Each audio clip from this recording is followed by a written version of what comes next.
Hello everyone, it's Annie, and today I'm here with my November TBR. It's going to be a long one, so sit back, grab a drink, relax, and let's go. So, the first chunk of books, yes, there is a big chunk that I'm going to talk about, is going to be exclusively for Nonfiction November. So first, we have How Stella Learned to Talk. I know I've talked about this quite a few times in my previous video, so I won't bore you with it now, but basically it is about this dog named Stella whose owner taught her to talk using buttons that have a voice that plays, and she talks to her owners, and you can see her little personality. Her owner posts them on Instagram, and there are other dogs that she has inspired on TikTok and on Instagram all over the place. And this is just such an interesting phenomenon, perfect for a linguist and dog lover like me, and I am so excited to read this November. And next, we have a book that I recently found at a thrift store, Beautiful Country. This is a memoir about a girl who moved with her family from China to New York, and basically tells about the hardships of an immigrant's life, actually an illegal immigrant at that time.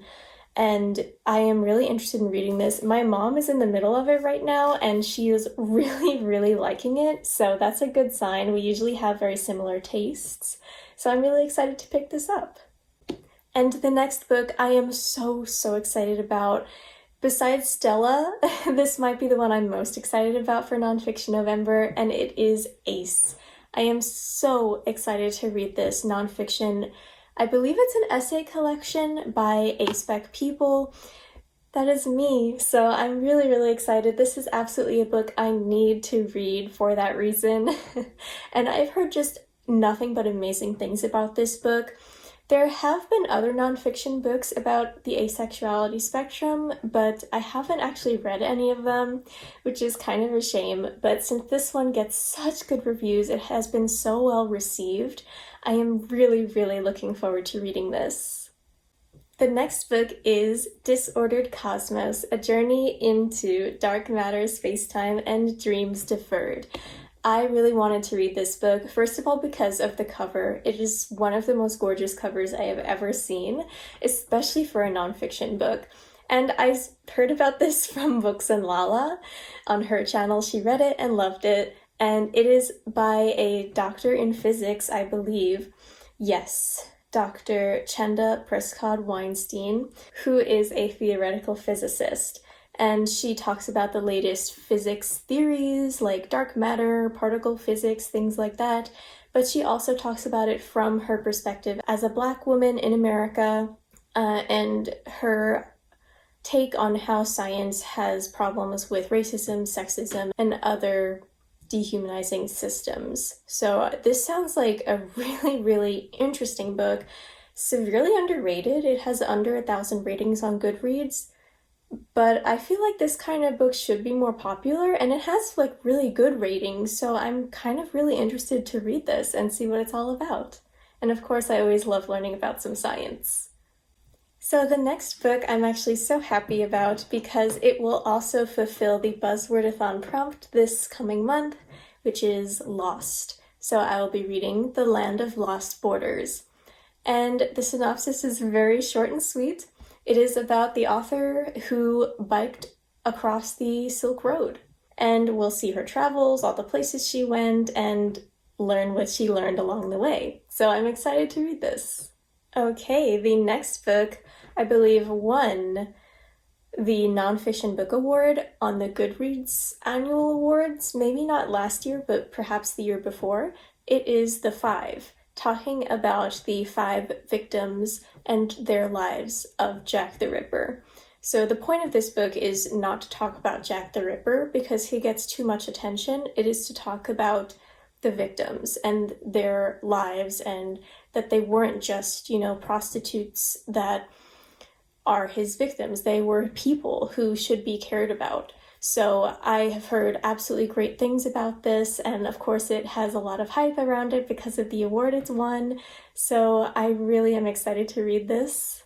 And I do love true crime, So I have a feeling I'm gonna like this a lot. And then I'm going to read Proud, which is something I'm so excited because I recently read an Olympics memoir by Simone Biles, and I'm so excited because this one is about fencing.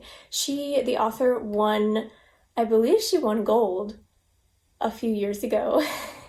I don't know, don't ask me. I'm not really up on sports, but this is why I'm reading about them, okay? I want to learn more. I have always been super interested in fencing, and I'm just so interested to hear her perspective and her life story. So we'll learn more about it together. And then I will hopefully get to, I know I have a lot of books on this TBR, but I really want to get to The Girl Who Smiled Beads, which is about a girl and her family's experience during the Rwandan genocide. And I really don't know anything about that part of history except that it happened. So reading about it from the perspective of someone who was unfortunately there for it, I think will be really important and really enlightening. And I did recently read How Dare the Sun Rise, which was about a girl who was a refugee from the Democratic Republic of the Congo, fleeing the same kind of strife in her home country. And both authors actually end up seeking asylum in America and talking about their life as refugees and how difficult that is as well, but in a different way. So I'm very, very interested to read this. I'm always interested in reading books by refugee authors, and hopefully I can get to this one. The next two books I'm going to talk about bridge the two readathons I'm doing. So they are both nonfiction books, but they will also count for Indigathon. I'm so excited. This is probably my favorite readathon that happens on Booktube. And the first book will be Heartberries. I am very excited to read this. It is a very short memoir. Let me read you what it says. It is a powerful poetic memoir of a woman's coming of age on the Seabird Island Indian Reservation in the Pacific Northwest. Having survived a dysfunctional upbringing only to find herself hospitalized and facing a dual diagnosis of PTSD and bipolar, the author begins to write her way out of trauma. So she talks about her family, she talks about her personal struggles, and I am so interested in this book. I have heard a little bit of mixed things about it, but people that I trust really seem to like it, so I'm very interested in this. And then the next nonfiction you probably have already guessed is Braiding Sweetgrass. I can't go without reading this. I really have to. I should have read it last year, but I just didn't have the time. And I'm so excited to read this quintessential nonfiction book about the way Native cultures have really integrated nature into their ways of life, and learning, as the subtitle says, Indigenous wisdom, scientific knowledge, and the teachings of plants. Sounds right up my alley. Okay, now on to the fiction books I'll be reading for Indigathon. First is Firekeeper's Daughter. Yes, I will finally be getting to read this. I am so excited. I've heard great things about this YA mystery about a biracial unenrolled tribal member and the product of a scandal. 18-year-old Danis has never quite fit in. She dreams of studying medicine, but when her family is struck by tragedy, she puts her future on hold to care for her fragile mother. The only bright spot is meeting Jamie, the local hockey team's charming new recruit. Yet even as she falls for Jamie, certain details don't add up, and everything comes to light when she witnesses a shocking murder, thrusting her into the heart of a criminal investigation. Wow, sounds very complicated and very intriguing. And then I hope to read Rebecca Roanhorse's middle grade Race to the Sun. This was published by Rick Riordan Presents, so I'm always interested in those kinds of books. And it is about a 7th grader named Nizoni, I hope that is correct, who recently discovered she can see monsters. And it has a lot about Navajo heritage in there, and I am very interested in this. It sounds really cute. People seem to love it, and I feel like after all that nonfiction, I'll need a little bit of levity. And then for another middle grade, but maybe not so much levity, we have Skeleton Man, which is about an Abenaki legend. And it is about Molly, who woke up to see that her parents had vanished, and her life has become filled with terrible questions. Where have her parents gone? Who is this spooky old man who's taken her to live with him, claiming to be her great uncle? Why does he lock her in her room at night? What are her dreams of the Skeleton Man trying to tell her? Interesting. It sounds really, really good. People seem to love this, and I've been very interested in this author's works, so I'm excited to read this. And it's also short, so I should definitely be able to get to it. The next book I have been wanting to read for a really long time, and it's going to fit for the Indigathon prompt, read a book with an elder main character. So this book is Two Old Women. It is based on an Athabascan Indian legend and has been passed along for many generations from mothers to daughters of the upper Yukon River Valley in Alaska. It is a suspenseful, shocking, and ultimately inspirational tale of two old women who were abandoned by their tribe during a brutal winter famine. So this sounds so great. I think Ursula K. Le Guin actually blurbed it and loved it, so that is enough to make me want to read it.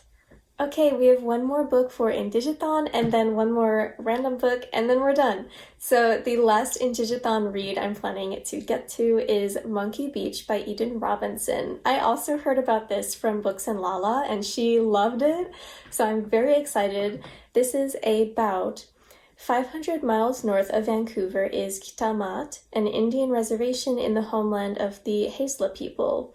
Growing up a tough wild tomboy swimming, fighting, and fishing in a remote village where the land slips into the green ocean on the edge of the world, Lisa Marie has always been different. Visited by ghosts and shapeshifters, tormented by premonitions, she can't escape the sense that something terrible is waiting for her. She recounts her enchanted, yet scarred life as she journeys in her speedboat up the frigid waters of the Douglas Channel. She is searching for her brother, dead by drowning, and in her own way, running as fast as she can towards danger. This sounds like a very intriguing, kind of literary, kind of mystery. Very interested in this, and if Books and Lala liked it, then I'm probably gonna like it too. Okay, and the other last book that I absolutely have to get to this month is Emma by Jane Austen. This is the last Austen novel that I have to read in order to complete all of her works. I am so excited for this. This one I know is a bit controversial. I know Emma herself is either someone really hates her or really likes her. I know she's kind of a rough character to like, because my sister says she's annoying, but I know that this is such a popular work by Austen, so I'm so excited to finally get to it this month. Alright guys, thank you so much for watching this video. I really hope you enjoyed. If you're going to participate in Nonfiction November or Indigathon, please let me know. And of course, I have all their information down in the description below. Please check out the creators' videos as well. If you like this video, please like and subscribe to my channel, and I'll see you next time. Bye!